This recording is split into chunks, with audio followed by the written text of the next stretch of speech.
কখনো আল্লাহর কাছে কিছু চাইলে দোয়াটা এইভাবে করবেন, আল্লাহ আমাকে একটা ঘর দাও, এটা বললেন না। বলবেন আল্লাহ আমাকে একটা শান্তির ঘর দাও।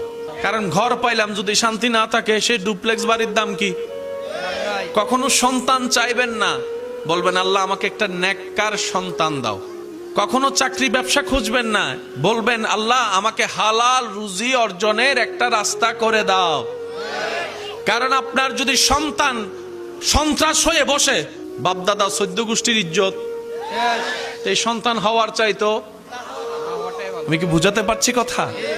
এবার দেখেন আল্লাহ এমন দয়াবান, যারা নামাজ পড়ে তাদেরকেও দেয়, যারা নামাজ পড়ে না তাদেরকেও দেয়। কিন্তু দুই দেওয়ার মধ্যে পার্থক্য আছে। যারা আল্লাহ শুকরিয়া করে তাদেরকে আল্লাহ বাড়িয়ে দেয় এবং পরকালের সওয়াবও দেয়। এটা সবাই পায়? এটা সবাই পায়? তো এমন একজন